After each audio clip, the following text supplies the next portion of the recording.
SG Consultancy Services. Study MBBS in Russia, Philippines, Uzbekistan.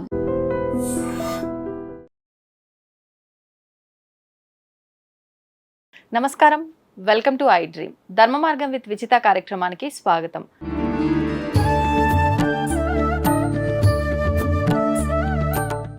నమస్తే అమ్మా. నమస్తే అమ్మా, శ్రీమాత్రే నమః. అమ్మ, చాలా మంది భక్తులు వారి ఇష్టదైవం ఎవరైతే ఉన్నారో ఆ స్వామికి సంబంధించి లేదంటే అమ్మవారికి సంబంధించి దీక్షలు తీసుకుంటూ ఉంటారు. భవానీ అమ్మవారి దీక్ష అయి ఉండొచ్చు, అయ్యప్ప స్వామి దీక్ష అయి ఉండొచ్చు, ఇలా శివ దీక్ష, హనుమాన్ దీక్ష, రకరకాల దీక్షలు తీసుకుంటూ ఉంటారు. అయితే ఈ దీక్షలు ప్రత్యేకించి మగవారే తీసుకోవచ్చా? అసలు ఈ దీక్షలు తీసుకునే విధానం అంతా కరెక్టేనా? ఆడవారు కూడా దీక్ష తీసుకోవచ్చా?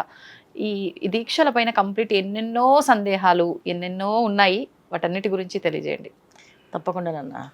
దీక్ష అంటే ఏంటంటే మనం ఒక నియమానికి నియంత్రించి ఉన్నామని అర్థం. సో ఆ నియంత్రణ ఇవాళ చాలా కష్టమైంది కనుక దాన్ని దీక్షగా మార్చేశారు. సో పూర్వం ఏదైనా చేయాలి అనుకుంటే అది మనసులో సంకల్పించుకుంటే వాళ్ళు చాలా చక్కగా చేసుకుంటూ వెళ్ళిపోయేవాళ్ళు. దాన్ని ఎక్కడ కొన్నా దాన్ని ఇలా చాలా సందేహాలు ఉండేవి కాదు. ఏమైతే చెప్పారో ఆ ప్రకారంగా ఆ నియమాలన్నీ పాటించుకుంటూ చేసేసేవాళ్ళు.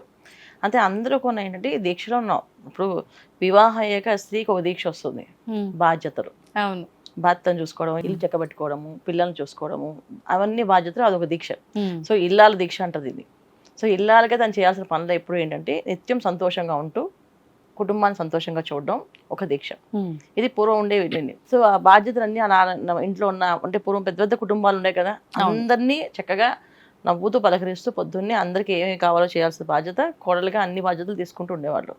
అయితే ఇవాళ ఇండిపెండెంట్గా వచ్చేసి అందరూ ఓ ఏక కుటుంబం అని చెప్పేసి, అంటే వాళ్ళ భార్యాభర్తలు మాత్రమే కుటుంబం అని చెప్పేసి, పిల్లలు.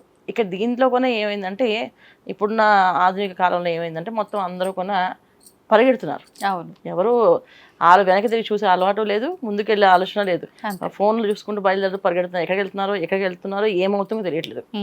దీనికి ఏంటంటే ఏదైనా ఒకటి మార్గం కనిపించాలని భగవంతుడు ఎప్పుడు కూడా మన పట్ల ఎప్పుడు కూడా ఆయన దయతోనే ఉంటాడు. సో ఇలా వెళ్ళిపోతున్న సమాజానికి ఏదో ఒకరు వచ్చి అయ్యప్ప దీక్ష అని తీసుకొచ్చారు. ఇలా మా శబరిమల వెళ్తే మంచిది, ఇది చేస్తే బాగుంటుందని. అది నిజంగా ఒక విధంగా ఏంటంటే చాలా దురలవాట్లు ఉన్న మగవాళ్ళకి ఇది ఒక దీక్షగా వేస్తే ఆ అలవాటు మానే అవకాశం ఉంటుందని. కానీ ఇది ఒక రకంగా స్వార్థంతో చేస్తున్నదే కానీ భగవంతుడి పైన భక్తితో కాదు కదమ్మా. అంటే ఒకప్పుడు అది భక్తితో చేశారు, ఇప్పుడు అది స్వార్థంగా మారిపోయింది. ఒకప్పుడు భక్తి అంటే ఒక అలవాటు మానాలి అంటే ఏదో ఒక పని చేయాలి. ఒక మంచి అలవాట్లు చేసుకోవాలంటే, ఒక చెడు అలవాట్లు వదిలేయాలంటే ఏదో ఒక దీక్ష పట్టుకుంటే అవ్వదు. సో మంచి లక్షణాలు ఏర్పడడానికి అంత ఈజీగా మనకి శరీరం కానీ చుట్టూ ఉండే వాతావరణం కానీ సహకరించదు, చెడు చేయడానికి సహకరిస్తుంది జనరల్గా. సో అందుకని ఏంటంటే ఇలాంటి దీక్షలు తీసుకొచ్చారు. సో దీక్ష ఎప్పుడు దాకా ఎలా అయిపోయిందంటే ఒకప్పుడు దీక్ష అన్నీ కూడా ఏంటంటే వాళ్ళు మార్చుకోవడానికి అవకాశం. అంటే ఇన్ని కర్మలతో శరీరం తీసుకొని వచ్చినప్పుడు ఏ కర్మలైనా తొలగించాలంటే ఏదో ఒక దీక్ష తీసుకొని కనీసం కొన్ని కర్మలైనా తొలగుతాయి కదా అనే ఉద్దేశంతో కొన్ని దీక్షలు అప్పుడు అందరు కూడా ఆమోదించారు. ఓకే, దీక్ష తీసుకుంటే మంచిదే కదా, ఏముంది పొద్దున్నే తెల్లవారుజామున లేవాలి, 4 స్నానం చేయాలి, అది చాలా మంచిది. అసలు ప్రతి మనిషి పొద్దున్నే లేవడం అనేది చాలా చాలా అదృష్టమైన జీవితం. సో ఎందుకంటే ఆ టైంలో మనం లేచామంటే దేవతల ఒక స్పర్శ మనకు తెలుస్తుందంట. అంటే దేవతలు సంచరించే టైంలో ఈ తెల్లవారుజామున బ్రాహ్మీ ముహూర్తము, తెల్లవారుజాము 4 ఎవరైతే లేచి స్నానం ఆచరించి భగవంతుడి దగ్గర ప్రార్థన పూజ చేస్తారో దేవతల ఒక స్పర్శ మనకి తెలిసి వెళ్తుంది కనుక ఒకసారి ఆ స్పర్శ తెలిస్తే అంటే ఒక ఆరా, మనకి ఏదైతే ఆరా వస్తుందో ఆ ఆరా వల్ల ఏంటంటే మనలో ఉన్న కర్మ కాస్త తొలుగుతుంది, మనలో ఉన్న చెడు శక్తి కాస్త వెనక్కి వెళ్ళిపోతుంది. సో పీడ శక్తి అంటే పీడించే కొన్ని శక్తులు ఉంటాయి, ఆ పీడ బయటకు వెళ్తుంది. సో అందుకే తెల్లవారుజామున లేవమని చెప్పేవాళ్ళు, తెల్లవారుజామున స్నానం చేసి పూజ చేయమని చెప్పేవాళ్ళు. సో ఈ దీక్షలు అప్పుడు కనీసం చేస్తాం కదా 41 రోజులు, అంటే మండల దీక్ష. ఈ మండల దీక్షలో వీళ్ళకి ఎన్ని పీడలు ఎన్ని కర్మలు తొలుగుతాయో జీవితం అంత ఆనందంగా ఉంటుంది. అందుకని దీక్షలు చేయమని చెప్పారు. సో దాని కాస్త ప్రభావం ఏంటంటే 41 రోజులు మగవాళ్ళకి చేయమని చెప్పారు, ఆడవాళ్ళకి ఏ నియమాలు లేవు. అసలు ఆడవాళ్ళు చేయవలసిన పరిహారం ఏంటంటే ఇంటిలో ఉన్న వాళ్ళందరినీ ప్రేమగా చూసుకోవడం, వాళ్ళ బాధ్యత ఏంటో అది చూసుకోవడం, ఇంటిని శుభ్రంగా ఉంచుకోవడం, వీళ్ళు సంతోషంగా ఉండడం, ఉన్న దాంట్లో సంతోషంగా దేవుడి దగ్గర ఆ సంతోషాన్ని వ్యక్తపరచడం. ఇప్పుడు మనకి 2 పిల్లలు ఉన్నారనుకోండి, ఒక పిల్లవాడు వచ్చి రోజు నాకు ఇది చేయలేదు, అది చేయలేదు, నువ్వు అది పెట్టలేదు, ఇది పెట్టలేదు అని అంటే అవును, వాడి మీద మనకు ఉండే ప్రేమ తగ్గిపోతుందో తగ్గదా? తగ్గుతుంది అండి. ఒక పిల్లవాడు నాడు నాకు జన్మనిచ్చా, అదే అదృష్టం, అంతకు మించి ఏం కావాలి, నాకు ఇంకేం అక్కర్లేదు, నన్ను ఆస్వాదించండి ప్రతిరోజు అంటే వాడి మీద ప్రేమ పెరుగుతుందా పెరగదా? పెరుగుతుంది. ఖచ్చితంగా పెరిగిపోతుంది. అవును. సో భగవంతుడి దగ్గర మనం ఆ కృతజ్ఞత చూపించాలి. అలా ఉంటే ఖచ్చితంగా ఆయన ఇంకా ఇంకా ఏమైనా చేయాలి వీళ్ళకి అని చెప్పి ఇస్తారు. ఓకే. అందుకని ఆడవాళ్ళకి అలా నియమాలు పెట్టలేదు. కానీ ఇది ఏమైందంటే అందరూ పరిగెడుతూ వెళ్తున్నప్పుడు ఆడవాళ్ళకు ఈ నియమం పెడితే వాళ్ళకున్న కాస్త కోపం తగ్గుతుంది, కాస్త వాళ్ళకుని చేస్తారని చెప్పి కొంతమంది ఆడవాళ్ళు ఏంటంటే వాళ్ళ ఇష్టంగా మాకు ఆరా పని చేస్తున్నారు, మేము వెళ్ళాలనుకుంటున్నాం, మేము చేయాలనుకుంటున్నాం, తప్పేం లేదు, చేయొచ్చు. చేస్తే ఏంటంటే మన బాధ్యతలు మనం వదిలేసి చేస్తే అది అదృష్టం కింద రాదు.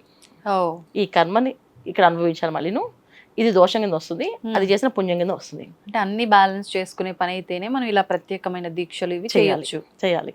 ఎందుకంటే మనకిచ్చిన అన్నిటికంటే భూమి మీద స్త్రీగా జన్మించినప్పుడు స్త్రీకి కొన్ని బాధ్యతలు ఉన్నాయి కదా, ఈ బాధ్యతను విస్మరించి మనం ఇంకా ఏదైనా కావాలి అని ముందుకు వెళితే మరి ఈ బాధ్యతలకు సంబంధించిన ఎవరిని ఎవరు చేస్తారు? అవును. సో ఈ వర్క్స్ అన్ని మనమే కదా పెండింగ్ ఉండిపోయాలి. సో ఈ కర్మలన్నిటికీ మళ్ళీ అనుభవించాలి. సో అందుకని ఏంటంటే చేసే వాళ్ళని మనం వద్దని చెప్పట్లేదు. ఇప్పుడు ఈ వీడియోలో మనం చెప్తున్నప్పుడు చేయొద్దని కాదు, అలా చేస్తే కనీసం పూజ అలవాటు అవుతుంది, కనీసం పొద్దున్న లేవడం అలవాటు అవుతుంది, కనీసం పొద్దున పూట కాస్త లేచి ఏదైనా నామం చదవడం అలవాటు అవుతుంది అని చెప్పి పెద్దవాళ్ళకు ఏం చేస్తారు, అమ్మ వేసుకోమ్మా, ఎందుకంటే 10ంటికి లేచేదానికంటే పొద్దున్న 4ంటికి లేచి నా కూతురు పూజ చేస్తుంది, ఈ దీక్షలోనైనా కనీసం చూసుకోవచ్చు అని చెప్పి పెద్దవాళ్ళు కూడా ఎంకరేజ్ చేశారు.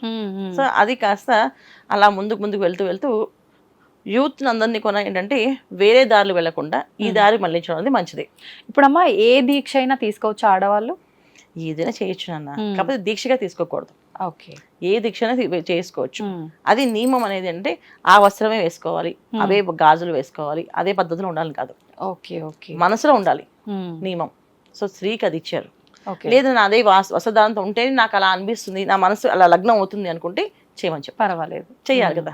ఇప్పుడు మన మనసు లగ్నం కావట్లేదు, అలా చేయకపోతేనే నాకు లగ్నం అవ్వలేదు అంటే ఖచ్చితంగా వేసుకోమని చెప్తారు.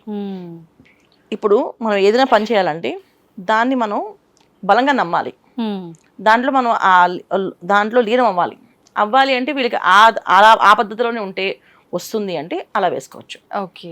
లేదు ఆ పద్ధతులు లేకపోయినా నాకు వస్తుంది అంటే చక్కగా చేసుకోవచ్చు. ఇప్పుడు చాలా మంది లలితా సహస్రనామం ఇంట్లో ప్రతిరోజు నిత్యం చదువుకుంటారు. కొంతమంది ఓన్లీ పారాయణప్పుడే మాత్రం వీళ్ళు చదివేసి ఇంట్లో మళ్ళీ చదవరు. అవును అవును. సో ఇది ఏంటంటే వాళ్ళకి ఆ పద్ధతి అంటే అలా అలవాటు అయిపోయింది. అక్కడ అంతా గ్రూప్ అంతా కూర్చొని చదువుతున్నప్పుడు వీళ్ళు కొంచెం చదివేస్తారు కూర్చొని. అవును. అదే వీళ్ళు ఒక్కడే చదవమన్నప్పుడు చదువుతాలే, సాయంత్రం చదువుతాలే అని అనుకుంటుంటారు. సో అలా కొంతమందికి ఏంటంటే పొద్దున్నే లేవగానే వాళ్ళు పొద్దున్నే వంట చేసుకుంటూ లలిత సహస్రం మొత్తం చదువుకుంటూ వంట అంతా చేస్తారు. అది వాళ్ళ అలవాటు. మన ఆపరు. సో ఇలా మనం దాంట్లో వెళ్ళడానికి కోసమే ఈ దీక్షలు. అంతేగాని ఈ దీక్షలు మనం చేస్తున్నాం కనుక మిగతా బాధ్యతల్ని విస్మరించేస్తే అది చేయకపోతే దాని దోషాలు తగులుతాయి. ఓకే. సో ఈ దీక్ష ప్లస్ అది రెండు కలిపి చేసుకోవాలి. ఇప్పుడమ్మా అయ్యప్ప దీక్ష, ఈ శివ దీక్ష, హనుమాన్ దీక్ష ఇలాంటివి అయితే ఆడవారు చాలా వరకు అంటే మెచ్యూర్ అవ్వని వాళ్ళు, చిన్నపిల్లలు కానివ్వండి, లేదంటే మొత్తం కంప్లీట్ అయిపోయిన వాళ్ళు, పెద్దవాళ్ళు కానివ్వండి మాత్రమే వేసుకోవటం మనం చూస్తూ ఉంటాం. కానీ ఒక భవానీ దీక్ష విషయానికి వచ్చేసరికి ప్రతి ఒక్కరూ వేసుకుంటారు. కానీ దీక్ష అంటే 41 రోజులు ఆడవాళ్ళకి వీలు పడదు కాబట్టి వీళ్ళ సౌకర్యార్థం అది 11 రోజుల 21 రోజుల అలా వేసుకుంటూ ఉంటారు. అది కరెక్ట్ పద్ధతి అంటారు అసలు వేసుకోవడం? అసలు ఎవరు లేదమ్మా, అది చేయకూడదు కూడా. 41 రోజులు మండల దీక్ష. 41 అంటే 4 + 1 అంటే 4 అంటే మనసులో ఉండే 4 గుణాలు అండి, అవి దుర్గుణాలు బయటికి వెళ్ళడానికి. 1 కలిపిది ఆ శక్తి 41. సో ఈ 40 రోజులు దీక్షగా ఉంటే 1వ రోజు అమ్మవారు అనుగ్రహిస్తుంది ఈ గుణాల నుంచి బయటపడి నువ్వు ప్రశాంతంగా బతకడానికి. ఇది దీక్ష, మండల దీక్ష మామూలుగా. సో కానీ వీళ్ళు 22 రోజులు వేసుకోవచ్చు, 11 రోజులు వేసుకోవచ్చు అని చెప్పేది ఏంటంటే అసలు ఏది చేయకపోవడానికి కనీసం ఇదేనా చేస్తే దారిలో పడతారని ఒక రకమైన రెమెడీ అనమాట. పిల్లవాడికి చందమామ చూపించి అన్నం పెడతాం కదా, అలా అన్నమాట పరిహారం ఇది. కాకపోతే అంతేగాని అలా చేయకూడదు దీక్ష. ఇంకోటి ఏంటంటే ఆడవాళ్ళు భవానీ దీక్ష వేసుకోవచ్చు, అమ్మవారి దీక్ష. ఎందుకంటే అమ్మవారి దగ్గర ఆ శక్తి రూపము స్వరూపము ఆవిడ దగ్గర అలా వీళ్ళు ఒకసారి అమ్మవారిలో ఊహించుకుంటే అమ్మవారు ఎన్నెన్ని పనులు చేస్తుంది ఆవిడ ఎంతమంది వధిస్తుంది, పరమేశ్వరుడి దగ్గర ఆవిడ ఎంత చక్కగా ఉంటుంది. పరమేశ్వరుడి దగ్గరికి వచ్చినప్పటికీ ఆవిడ చల్లని తల్లిగా చల్లని రూపాన్ని చూపిస్తుంది. కానీ మిగతా రాక్షసులందరికీ ఉగ్ర రూపాన్ని చూపిస్తుంది. సో ఈ శక్తి ఆడవాళ్ళకి కావాలి కనుక వేసుకోవచ్చు. కానీ శివ దీక్ష, అయ్యప్ప దీక్షలు కూడా ఆడవాళ్ళు వేయకూడదు. మగవాళ్ళ దీక్షలు ఏవి కూడా ఆడవాళ్ళు వేయకూడదు. ఎందుకంటే వీళ్ళ శరీరము మగవాళ్ళ మారుతుంది. అంటే మగవాళ్ళ మారంటే మగవాళ్ళలాగా మారడం అంటే ఏంటంటే ఆలోచన విధానం. సో అమ్మాయికి ఉండేది సహజ లక్షణం ఏంటి? ఓర్పు, సహనము. అబ్బాయికి ఉండేది ఏంటి? ఓర్పు తక్కువ ఉంటుంది, సహనం తక్కువ ఉంటుంది. నచ్చ చెప్పడానికి అవకాశం స్త్రీగా ఉంటుంది. నేను అలా కాదు, ఇలా చేయాలని చెప్పేసి. ఈ ఓర్పు సహనం ఎప్పుడైతే కోల్పోతారో వీళ్ళు, అంటే ఎప్పుడైతే ఈ దీక్షలు వేసుకుంటారో ఈ ఓర్పు సహనం మర్చిపోయి వీళ్ళు కూడా అగ్రెసివ్గా మాట్లాడతారు. ఎప్పుడైనా గట్టిగా మాట్లాడితే ఉగ్రస్వరూపం కింద మారుతాం. సో ఉగ్రస్వరూపాలకి రాక్షసులు లొంగుతారు కానీ మానవులు భయపడతారు. అంతే కదా. అమ్మవారిని మనం మహిషాసురమర్దిని ఈ రోజున అమ్మవారి రూపం చూడడానికి కొంచెం భయం వస్తుంది, మనకి దగ్గరికి వెళ్ళాం. అదే దసరా రోజున రాజరాజేశ్వరి అమ్మవారిని చూడడానికి అమ్మవారు ఎంత చక్కగా ఉంది, ఎంత అందంగా వేసుకుంది, నగలు ఎంత బాగుంది అమ్మవారు అంతా ఆవిడ పొగుడుతూ కూర్చుంటాం. అదే మహిషాసురమర్దినప్పుడు దండం పెట్టుకుని దూరంగా వచ్చేస్తాం. అలాగే కాళీ అమ్మవారి రూపాన్ని చూడడానికి భయపడి వెనక్కి వస్తాం. ఎందుకు? సో మనమే అంత భయపడితే, సో మనలో ఆ రూపం, ఆ గుణం వచ్చిందంటే ఇంట్లో వాళ్ళు ఎలా భరిస్తారు? సో ఆ రూపాలు రాకూడదని ఆడవాళ్ళని ఏదైనా సాత్వికమైన రూపాలని వేసుకోవచ్చు. భవానీ దీక్ష లాగా ఇది దీక్షగా వేసుకునే అవసరం లేదు. ఎర్రని గాజులు వేసుకుంటే చాలు. ఎర్రని గాజులు వేసుకుంటే చాలు. ఎర్ర చీర కట్టుకోవాలి, ఎర్ర రంగు వేసుకోవాలని లేదు. చక్కగా నుదికి కుంకుమ పెట్టుకోవాలి. మంచిగా కుంకుమ కంపల్సరీగా ఉండాలి. మంగళసూత్రానికి కుంకుమ ఉండాలి, నుదుటిన కుంకుమ ఉండాలి, బొట్టు కుంకుమ పెట్టుకోవాలి కంపల్సరీగా. స్టిక్కర్లో పెట్టుకోకూడదు. ఎర్ర గాజులు వేసుకుని అమ్మవారికి పూజ చేస్తే కూడా మనం అనుకున్న పనులని నెరవేరుస్తుంది ఆవిడ. ఆవిడకి ఈ రూపంలో ఉండాలని లేదు. ఆవిడకి కావాల్సింది ఏంటంటే ఓర్పుగా, సహనంగా ఉండడం కావాలి. సో నువ్వే అంతా చూసుకుంటుంది, ఇంకా ఆవిడే చూసుకుంటుంది అంతా. అమ్మ నీ ఇష్టం అమ్మా, నువ్వేం చెప్తే అదే చేస్తాను నేను అని చెప్పి దండం పెట్టుకుంటే ఆవిడే నడిపిస్తుంది. నాకు ఇది కావాలి అది కావాలంటేనే ఇప్పుడు మన పిల్లలు కోరికలు ఎలా అడిగితే మనకి ఎలా అనిపిస్తుందో కొన్ని తీర్చగలం, కొన్ని తీర్చలేం. ఎందుకంటే వాళ్ళు అడిగే కోరికలు అనంతం ఉంటాయి. సో మానవ శరీరంలో, మానవ బుర్రలో, అంటే మన బుర్రలో అనేక రకమైన కోరికలు ఉంటాయి. అన్ని వెళ్ళి అమ్మవారు చెప్తూ ఉంటుంటాం. సో ఎప్పుడైతే అగ్రెసివ్ గా వచ్చిందో ఆలోచన, రజోగుణం పెరుగుతుందో, కోరికలు అనేది బలంగా ఖచ్చితంగా తీసి ఇవ్వాల్సిందేనమ్మా అని ఆయన గట్టిగా అడుగుతారు, ముందు ఏడుస్తారు. సో ఇవన్నీ కొన్ని ఏంటంటే మనలో ఉన్న పీడశక్తి అడిగిస్తుంది. మనం అడగట్లేదు, చెడు శక్తి, పీడశక్తి అలా అడిగిస్తుంది. సో అమ్మవారు ఆ మాలవ దీక్ష వేస్తే ఆ శక్తి నుంచి దూరం చేసి మళ్ళీ మానవ శరీరంలాగా మనం సాత్వికంగా ఉండేటట్టు చేస్తుంది ఆవిడ. సో అందుకని దీక్ష వేయమని చెప్పేవాళ్ళు. కాకపోతే ఏంటంటే దీనికి ఒక నియమాలు ఏంటంటే 21 రోజు వేసుకోవాలి. 21 కంపల్సరీ అమ్మవారి దగ్గర. అందుకని 11, 3 రోజులు. కొంతమంది నవరాత్రుల సమయంలో మాత్రమే వేసుకొని విజయ రోజు తీసేటట్టుగానే ప్లాన్ చేసుకొని మరి వేసుకుంటూ ఉంటారు చాలా మంది. అవునవును, అలా అది వేసుకోవచ్చు. అంటే దీక్షగా కాకుండా 11 రోజుల నియమం అనేది ఎప్పటి నుంచో ఉంది. నవరాత్రుల్లో అమ్మవారి దగ్గర ఆ 9 రోజులు ఆ శక్తి, ఆ రూపాలు ఉంటాయి కనుక 9 రోజులు ఖచ్చితంగా దీక్షగా ఉండి ఆ 10వ రోజు ఆ దీక్ష విరమిస్తారు. అది అందరూ చాలా పూర్వకాలం నుంచి ఉంది. ఇప్పుడు ఇట్లా వస్త్రధారణ ఉండదు, ఎర్రని వస్త్రమే కట్టుకోవాలని ఉండదు. సో వస్త్రధారణ అనేది ఈ మధ్య కాలంలో వచ్చింది. ఎర్రని వస్త్రాలు వేసుకోవాలి, అయితే ఆకుపచ్చ వస్త్రాలు వేసుకోవాలి, ఇలా అన్ని రంగులు ఇప్పుడు వచ్చాయి. పూర్వం ఏంటంటే దీక్ష అంటే నియమం ఏంటంటే 11 రోజులు అమ్మవారి దీక్షలో ఉంటారు వాళ్ళు. బయటికి ఎక్కడికి వెళ్ళారు. అమ్మవారి పూజలు, పొద్దున్న త్రికాల సంధ్యలు, అయితే చాలా మంది జాములు చెప్పంటే పొద్దున్న తెల్లవారుజామున 4 నుంచి ప్రారంభం అయితే రాత్రి అర్ధరాత్రి వరకు పూజ చేస్తారు. ఇవన్నీ కూడా కొన్ని పూజల నియమాలు ఉన్నాయి. అవి ఏంటంటే పూర్వం నుంచి ఉన్నాయి. అది కాలక్రమేణంగా చాలా మంది ఏంటంటే మేము చేసుకుంటే ఇంట్లో మాకు అమ్మవారు కావాలని చెప్పి ఇంట్లో అందరూ మొదలుపెట్టి కొంతమంది పొద్దున్న కూడా సాయంత్రం కూడా చేసేవాళ్ళు. నవరాత్రుల్లో చేయొచ్చు, వాటికి ఏం దోషం లేదు. మనం ప్రత్యేకంగా ఈ వస్త్రధారణ, తర్వాత మాలలు, చేతికి రుద్రాక్షలు ఇలాంటివి మనం ధరించకూడదు. రుద్రాక్షలు కూడా ధరించకూడదు. రుద్రాక్షలు శివస్వరూపం. ఇప్పుడు మనము భగవంతుల్లా చూడాలి. ఆ రుద్రాక్షలు మనకు ధరించవచ్చు అంటే మనం ఏమనుకుంటాం, పెళ్ళవగానే భార్యాభర్తలు ఇద్దరిని అనుకుంటాం, నా భర్త శ్రీరామచంద్రులా ఉండాలి, నా భర్త ఎవరు ఏ స్త్రీని చూడకూడదు, అలాగే నా భర్తని ఎవరు చూడకూడదు అనుకుంటాం. సో రుద్రాక్ష ఎవరు? సాక్షాత్ శివస్వరూపమే కదా.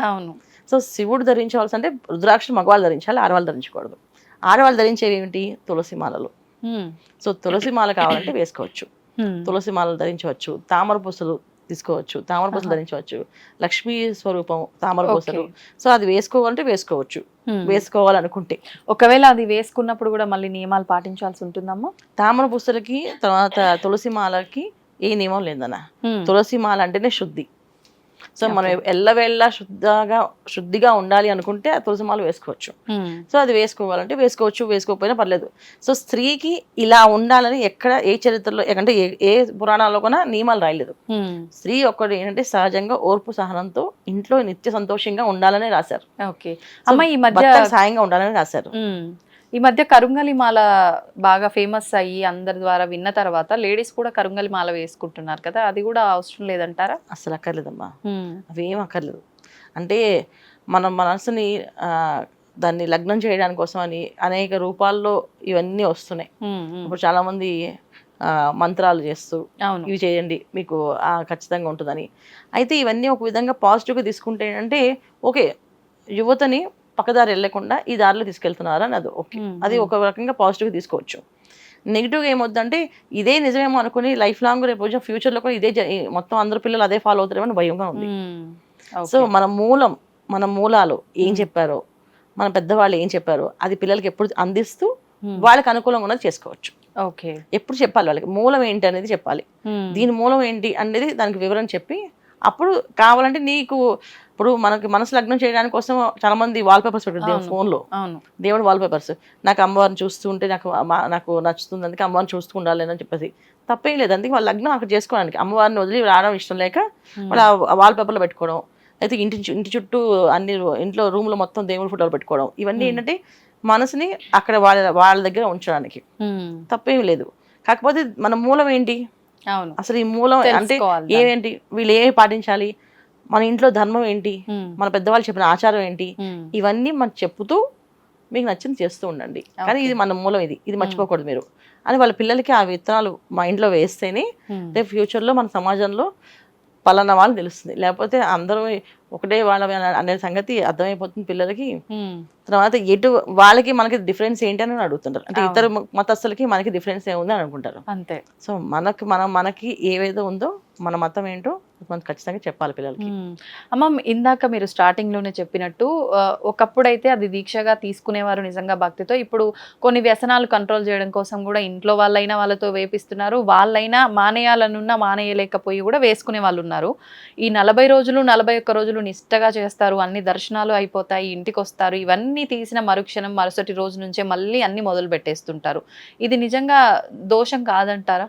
అది నిజంగా దోషమేనన్న. ఎందుకంటే శరీరాన్ని సాత్విక గుణంతో మనం 41 రోజులు దాన్ని విక్షిప్తం చేస్తాం. అవును. సో మనకి ఏదైనా ఏ రుచి అయినా సరే ఇక్కడ దాకే కదా, ఈ లోపలికి వెళ్ళకి ఏం తెలియదు. దీన్ని మనం కంట్రోల్ చేయడానికి 41 రోజులు దీక్ష తీసుకున్నాం. మళ్ళీ దీనికి పని చెప్పి మళ్ళీ మన పాపకర్మలు చేద్దామని నిర్ణయించుకుంటే మనం ఎన్ని దీక్షలు చేసినా మళ్ళీ ఫలితం అనేది వస్తుంది. చాలా మంది దీన్ని కంట్రోల్ చేయలేకే చాలా అవస్థ పడుతున్నారు. దీన్ని కంట్రోల్ చేయడానికి ఒక అవకాశం దొరికినప్పుడు ఆ అవకాశం సద్వినియోగం చేసుకోవాలి. మామూలు మనం ఉపవాస దీక్ష చేసినప్పుడు నెక్స్ట్ డే ఏం చేస్తాం, కాస్త పానీయాలు ఫస్ట్ తీసుకుంటాం, తర్వాత మళ్ళీ ఘన పదార్థాలు, తర్వాత ఇంకా ఏదైనా తీసుకోవాలంటే. అలాగా వీళ్ళు దీక్ష అయిపోయిన తర్వాత మినిమం 11-15 రోజుల వరకు వాటి జోలికి వెళ్ళకుండా మామూలు సాత్విక ఆహారాన్ని కాస్త కావాలంటే మామూలు మన ఆహార నియమాల్లో శాకాహారంలో కాస్త మసాలాలు ఉంటాయి కదా, అలాంటి ఆహారం తీసుకుంటూ నిదానంగా శరీరానికి చెప్పాలి. కానీ దురలవాట్లకి మాత్రం చెక్ పెట్టేయాలి. పెట్టడమే ముక్తం వాళ్ళకి. ఎందుకంటే ప్రతి ఒక్క కర్మకి ఒక అర్థం ఉంది. సో ప్రతిదీ మనం చేసుకుంటూ వెళ్తుంటే అసలు ఒక్కొక్కసారి మనం కొన్ని పురాణాలు చదివామంటే అసలు ఎందుకు జీవించి ఉన్నావురా బాబోయ్ అని అనిపిస్తుంది. అసలు మానవ శరీరం ఎందుకు తీసుకున్నావు అనే భయం కూడా వస్తుంది మనకి. అంటే ఇన్ని కర్మలు మనం తొలగించుకుని వెళ్ళాలి బయటికి, మళ్ళీ మనం వెళ్ళాలంటే అని చెప్పేసి మనకి చెప్పాలంటే ఒక మిస్టరీ లాంటి లైఫ్ అనమాట ఇది. తెలియక చాలా మంది వెళ్ళిపోతుంటారు. ఒక విధంగా అంటే లైట్స్ ఆఫ్ వేస్తే నడుస్తున్నాము, ఎక్కడికి వెళ్తామో తెలియదు, అలాంటి లైఫ్లో మనం కొట్టుకుంటున్నాం. అప్పుడు మనకు భగవంతుడు అంటే ఈ దీక్ష చేశాము అంటేనే భగవంతుడు ఒక కృప మన మీద ఉందని అర్థం. మనకు ఒక అవకాశం ఇస్తాడని, నీకు ఇన్ని అవకాశాలు ఇచ్చాను, నువ్వు ఒక్కడికి కూడా ఉపయోగించుకోలేదు, అందుకే రేపు రోజు అనుభవించాను అంటారు. సో ఇచ్చిన అవకాశాన్ని ఉపయోగించుకొని వీటి జోలికి వెళ్లకుండా ఉంటే వాళ్ళు ఉత్తమమైన పురుషులు అవుతారు. ఇది ఖచ్చితంగా దృష్టిలో పెట్టుకోవాలి. సో మగవాళ్ళైనా ఆడవాళ్ళైనా దీక్ష అనేది ఏంటంటే, మగవాళ్ళైతే 41 రోజులు, ఆడవాళ్ళు అయితే 21 రోజు చేయాలి ఏ దీక్ష అంతే. సంతోషం అమ్మ, చాలా డౌట్స్ నిజంగా ఈ దీక్షల విషయంలో, ఈ రుద్రాక్షల విషయంలో అన్నీ కూడా క్లియర్ అయిపోయాయి ఒక్క వీడియోతో. ధన్యవాదాలమ్మా. నమస్తే అమ్మా. శ్రీమాత్రే నమః. శ్రీమాత్రే నమః. దీన్ని తవ్వండి, తవ్వుతూనే శివలింగం. సరే దాన్ని అట్లా కప్పేసేయండి, చూపించదండి. Krishna is there. మూర్తి పూజ కాదు, సాక్షాత్ బ్రజేంద్ర నందన భగవాన్ ఉన్నారు మూర్తిలో. ఏమీ ఆశించకుండా ఆరాధించే వాళ్ళు కూడా ఉన్నారా ప్రభుజీ? నిజమైన భక్తి అంటే మనకు తెలియదు కాబట్టి